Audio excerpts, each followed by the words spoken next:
Hello, my name is Rob Matney.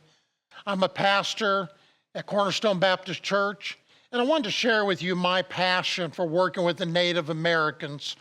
A little over 21 years ago now, I made my first trip to South Dakota at a place called Lower Brule. It's a reservation. That summer prior to that, my wife and I met three young girls that were down here from Lower Brule visiting our church in Gravette. And we decided we wanted to go up there, went with a couple by the name of Steve and Rita Osage. Really didn't know why we were going. I knew God was calling us into ministry, but what that meant we didn't know. And that trip completely changed our lives, our ministry as individuals and as a pastor. When we arrived in Lower Brule, we went to breakfast. There was this waitress came up, and Steve had pastored there for a while. And the waitress said, Steve, I don't know if you had heard about the house fire. But one of the families there in town, a gentleman by the name of Clyde, had lost his 18-month-old son in a house fire. So we went by to visit with the family and try to comfort them and encourage them. As we were talking with them, we pointed out what King David said, that I can't bring my son back to me, so I'll have to go to him. Well, the man got up, Clyde left the table. A few minutes later, came back with tears in his eyes, holding 4 little fabric roses. He said, "You're the first ones that have come by and given us any hope in 3 months." Their child had been killed in a house fire. And what broke my heart was there was no pastor, no deacon, no priest, no one had came by to encourage them about seeing their child again. Around here, northwest Arkansas, northeast Oklahoma, something like that happened, there'd be all kinds of Christians coming by trying to encourage you. And that broke my heart. Well, later that evening, Steve was preaching a revival, and we went by to check on the 3 girls. When we got over there, come to find out, Steve knew their grandmother. And we're visiting with her, and she's raising these 3 girls, her 3 grandchildren. And she wanted to go to the revival with us that evening, so I literally had to pick her up. She was in a wheelchair, all crippled with arthritis, had to pick her up to take her to church. That night, Steve asked for testimonies, and she rolled out in her wheelchair. And she said, "I want everyone to know that I'm the most blessed woman on earth. Up until 4 years ago, I was the tribal drunk. But God changed me, forgave me, and has blessed me." Well, after hearing that, how can I not share my testimony? Because the rest of the story is, she was raising her 3 granddaughters because their mother, her daughter, had been murdered by their father. So now mom is dead, dad's in prison, she's crippled, raising her grandkids, and she's praising God for what he has done for her. Those 2 events, the house fire and grandma raising the kids, touched me in a way I can't explain. I have been back to Lower Brule on average of twice a year for 20 years, serving at that church, helping wherever we can. It evolved from being more than just construction work. Several years ago, we imitated what Franklin Graham and Samaritan Purse does, and we started taking shoe boxes and delivering there to the reservation. Last year, as an example, we took a little over 1,000 shoe boxes right there to Lower Brule.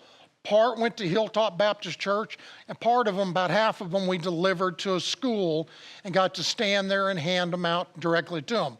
Unlike Operation Christmas Child, we usually use the clear plastic totes, but pack them much like what Operation Christmas Child does. The blessing is we get to go in and deliver them to the school, deliver them to the kids, and get to pray with kids. Last year altogether, between New Mexico, Lower Brule, and Sisseton, South Dakota, we provided roughly 2,000 shoe boxes to the reservation. This year, we've added churches in Montana, we've added church in Pine Ridge, and we're looking to collect almost 3,000 shoe boxes. Now, a lot of people think, well, those shoe boxes are not a big deal. If you saw the look on the kids' faces when we hand them to them, A lot of these kids, that's the only Christmas present they get. Their families don't celebrate like we do, and we get to share Christ's love with them. I received a letter about 3 years ago from one of the families, and great-grandma had written this letter to us, letting us know that her 3 grandchildren, 2 boys and a girl, had received presents from us through the shoe boxes. And they were so thankful because they were having a rough year that year, and their kids were not going to have a Christmas present until we provided the shoe boxes, because they had had a great-grandchild murdered the 1st of November, and every resource they had gone to taking care of the funeral and everything involved with that. A little shoebox shared Christ's love with that family and with those kids. Let them know that someone cared, and more importantly, God loved them. The rest of the story about that man with the house fire, when a person accepts Christ on the Sioux Reservation, they're 86. They're not invited to come to powwows. They've turned their back on the old faith, on the old religion. So typically, it's very difficult to be a Christian there. Clyde today is the chief of the tribe, and he's accepted Christ and serves God every day, every week. And God has put him in a leadership position. We're inviting you to help us this year to get involved, not just with shoe boxes. This last year on spring break, we went to Lower Brule, South Dakota, and did construction all week long. Then in June, we went out to New Mexico and worked on a church out there in Nos Chiti, New Mexico. In July, we went up to Sisseton and did more construction. I'm praying that you guys will have a heart to help us.